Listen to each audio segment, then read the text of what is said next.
James Singleton, with his own writing real story. My name is James Singleton, and I am a Baptist preacher. I was born in 1856, but I do not know the exact date of my birth.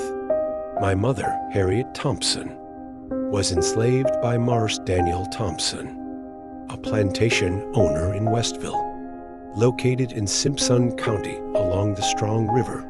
My father, John Black, came from Charleston, South Carolina, and was given to the daughter of his owner, Mr. Frank Smith, when I was about 6 years old.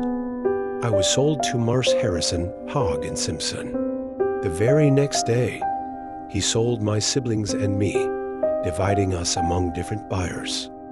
My brother John was sold for $2,000 because he was older and bigger, while my sister Harriet and I were sold for $1,000 each. Miss Annie and Albert Bell bought us, bringing us to their plantation on the Bell Plantation. There were 6 of us slaves living together. We slept on straw pallets laid on a dirt floor in a long room made of logs. Cooking was done in a large iron pot that hung over the fireplace, and our meals included possum, greens, potatoes, and sometimes raccoon.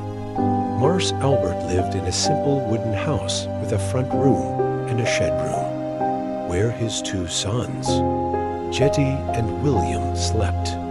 The plantation covered about 160 acres, with fields planted in corn and potatoes, and a hidden distillery in the woods where whiskey was produced.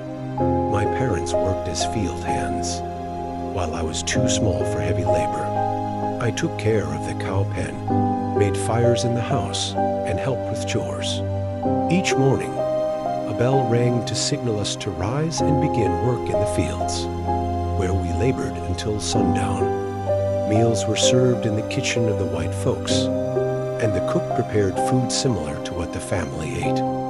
Marse Albert never whipped the younger children. On one occasion, Miss Annie tried to punish me for throwing rocks at her chickens, but she didn't do much harm. There were no overseers present. And during Christmas, we enjoyed a few days off to rest and celebrate. I saw patrollers, men tasked with catching runaway slaves, patrolling the area. While I never witnessed anyone being whipped, we were warned of severe punishment if caught. Our community held log rollings where we gathered to sing and play music, creating bonds among us. During the Civil War, I saw Union soldiers pass by, but they left us alone. They wore blue jackets with gold buttons, while Confederate soldiers sometimes came through, taking livestock as they pleased. After the war, Marse Albert informed us that we were free. My father brought us to live with the cook at Mr. Elisha Bishop's plantation, where he paid for our education. My father had learned to read and write despite it being illegal for slaves. I was grateful for my freedom because I believe in the dignity of all people.